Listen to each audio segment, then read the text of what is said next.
Meus cumprimentos a todos. Meu nome é Alessandra, sou mestranda em música na Universidade Federal de São João del Rei e hoje venho apresentar um artigo sobre a respiração na performance da flauta transversal que escrevi juntamente com Marcelo Parisi. O nome do artigo é A Respiração na Performance da Flauta Transversal, as propostas das obras On Playing the Flute e The Simple Flute. O objetivo do artigo é comparar as ideias sobre a técnica de respiração expostas nos livros On Playing the Flute, que foi escrito por Quantz em 1752, e The Simple Flute,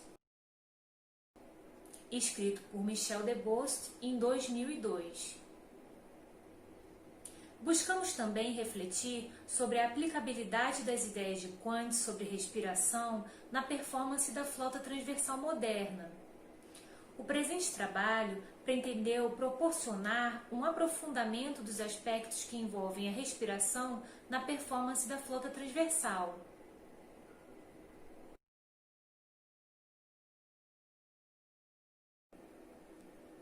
Quantz e Debost são autores de períodos históricos diferentes. Quantz foi um flautista e compositor que viveu no período de transição entre o período barroco e o clássico. E Debost é um flautista contemporâneo que nasceu em 1934 e é vivo até hoje. Podemos destacar que Quantz e Debost tiveram um grande reconhecimento em suas épocas, tanto como flautistas quanto como professores de flauta, e que seus livros são obras didáticas que dão mais ênfase a explicações teóricas sobre os aspectos técnico-musicais, e através delas nós conseguimos obter informações mais aprofundadas a respeito das ideias e das práticas pedagógicas de cada autor. Também podemos destacar que, segundo Paixão, o livro de Quantz, mesmo sendo tão antigo, continua sendo utilizado até hoje por professores de flauta transversal em suas aulas.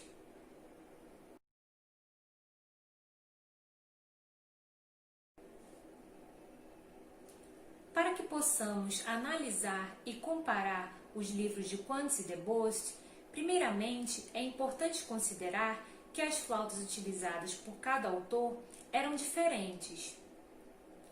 A flauta utilizada por Quantz, o traverso barroco, era feito de madeira e tinha 3 seções: o bocal, o corpo, que continha 6 orifícios para os dedos, e o pé, que tinha um orifício e uma chave. O bocal tinha formato cilíndrico e o corpo o formato cônico. Os orifícios digitais eram relativamente pequenos e o orifício do bocal tinha o formato de círculo.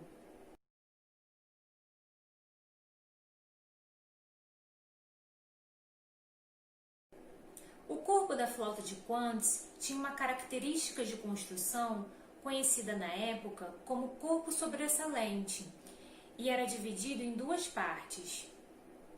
Então, tinha a parte superior do corpo e a parte inferior do corpo.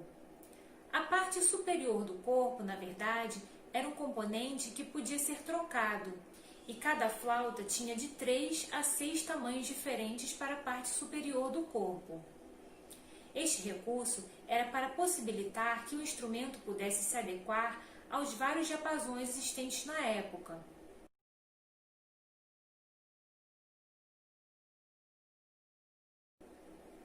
Como exemplo, ouçam agora a flautista Georgia Brown interpretando a Sonata em Lá menor para flauta solo de Carl Philipp Emanuel Bach, utilizando este modelo de traverso barroco.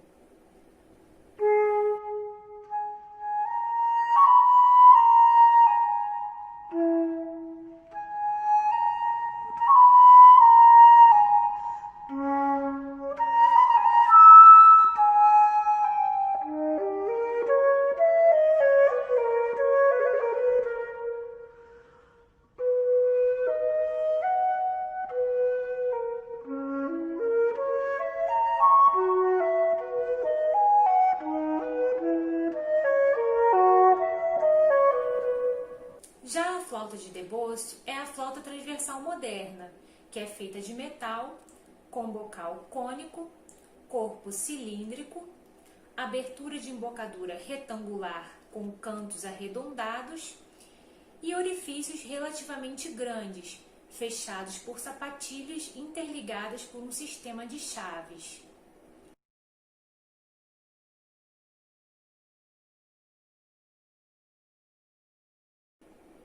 Ouçam agora como exemplo o flautista Manuel Payud interpretando Sirhantes de Debussy utilizando a flauta transversal moderna.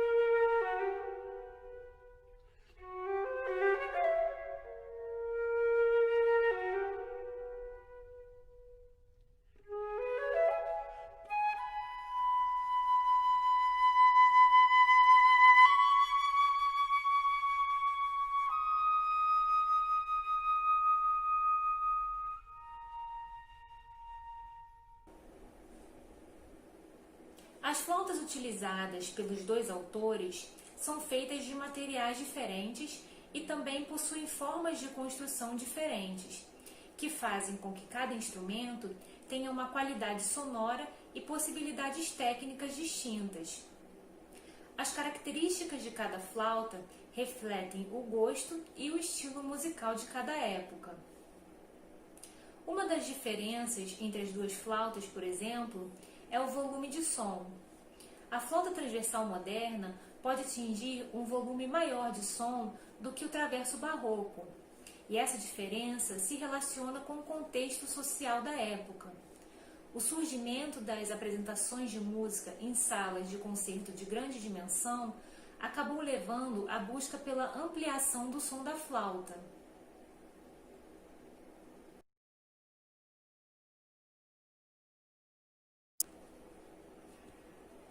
Ao analisar as obras de Quantz e Debost, nós podemos perceber que ambos os autores abordam questões relacionadas aos segmentos corporais envolvidos na respiração e também como respirar, mas Debost destaca mais esses aspectos do que Quantz. Por exemplo, Debost nos diz que uma boa respiração se assemelha a um bocejo. Ela requer que o flautista abra bem o baxilar e a garganta e que mantenha a língua e os ombros baixos. Já a expiração apropriada, na opinião dele, se parece com o movimento que nós fazemos quando tossimos ou espirramos, que é aquela feita com o apoio dos músculos abdominais. E podemos perceber que o autor enfatiza a respiração abdominal, que é aquela em que se expande o abdômen. Bom, Debost trata também do apoio respiratório, que é uma técnica de gerenciamento de ar utilizada por cantores da escola italiana. Ela serve para impedir que o pulmão se esvazie rapidamente ao tocar. Debost também presta alguns esclarecimentos sobre o diafragma, que é um músculo que participa da respiração. Segundo ele, professores de flauta utilizam o termo diafragma de maneira equivocada. O que normalmente eles chamam de suporte diafragmático se aproxima da técnica do apoio respiratório, que é uma técnica que envolve a ação dos músculos abdominais e torácicos e não do diafragma. Outra orientação de Debost é que o flautista não deve realizar sempre uma inspiração profunda antes de tocar, se não precisar, porque isso pode prejudicar o gerenciamento de ar. Ele aconselha que o flautista utilize mais o que ele chama de respiração média, porque ela permite que o ar seja gerenciado com maior facilidade. Mas para tocar frases longas, geralmente é necessário fazer uma inspiração profunda. E para isso, ele aconselha a combinação das respirações torácica e abdominal, que permite a inspiração de um volume maior de ar. Bom, Quantz não enfatiza como respirar e os segmentos corporais envolvidos na respiração, mas ele também explica como inspirar para tocar frases longas. Assim como Debus, Quantz diz que é necessário inspirar uma boa quantidade de ar, e para isso ele orienta que o flautista alargue bem a garganta, expanda o tórax o mais completamente possível e sopre de maneira bastante econômica. Como o autor não dá mais detalhes sobre esse seu procedimento, não podemos afirmar com certeza que ele só utilizava a respiração torácica. Pode ser que ele também utilizasse a respiração abdominal aliada à torácica, assim como Debus. Existe um possível ponto de divergência entre os autores a respeito da respiração torácica, porque ao falar sobre como inspirar para tocar frases longas, Quantz orienta que o flautista expanda o mais completamente possível o tórax. Mas Debus considera que uma caixa torácica excessivamente expandida poderá prejudicar o gerenciamento do ar na expiração, porque ela tende a se retrair e perder a elasticidade. Quantz enfatizou, na verdade, a abordagem da respiração do ponto de vista musical e situações e notas que são aconselháveis ou não para se respirar em uma música, uma questão que também foi tratada por Debus. Parece que Quantz considerava que era mais importante abordar a temática do fraseado musical do que a maneira como respirar para tocar. Aparentemente, ele achava que este era um aspecto mais problemático na performance dos flautistas. Ele acreditava que um grande número de cantores e instrumentistas de sopro cometiam muitos erros com relação ao fraseado musical e a colocação das respirações em uma música. Eles, por exemplo, frequentemente interrompiam frases que deviam ser conectadas e conectavam frases que deviam ser separadas. Por esse motivo, Quantz ressaltou a importância de se compreender com mais profundidade o fraseado musical. Outra questão que Quantz coloca é a relação entre a respiração e a ansiedade na performance. Ele diz que sempre que se toca com o público é mais difícil controlar a respiração, o que acaba fazendo com que o flautista respire em lugares inapropriados. Debus concorda com essa ideia e aconselha que o flautista respire com mais frequência do que espera precisar na performance, para que na hora do nervosismo esteja melhor preparado com relação à respiração. Por fim, um tema que foi tratado apenas por Debus foi a respiração circular, que é uma técnica utilizada para se obter um som contínuo, sem interrupção.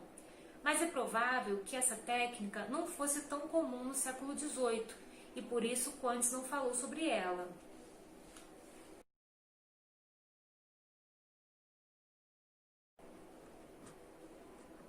Apesar da provável discordância dos autores a respeito da respiração torácica, é possível que os conceitos sobre as técnicas de respiração apresentados nos dois livros possam ser considerados complementares. O livro de Debus traz conceitos que podem complementar os de Quantz nas questões referentes aos segmentos corporais envolvidos na respiração. É possível também que as ideias apresentadas em ambos os livros possam ser utilizadas tanto para a técnica do traverso barroco quanto para a da flauta transversal moderna. Pesquisas futuras poderão confirmar ou não a existência dessa possível complementariedade. Quantz enfatiza a perspectiva musical da respiração, discutindo situações para se respirar ou não em uma música, mas é provável que ele também abordasse de forma sistemática os segmentos corporais envolvidos na respiração. É compreensível que Debus tenha tido maior preocupação em tratar esses aspectos, porque a flauta transversal moderna é um instrumento que proporciona maior potência sonora, que permite e exige um maior volume de ar, o que pode tornar necessário um aprofundamento maior sobre esses assuntos.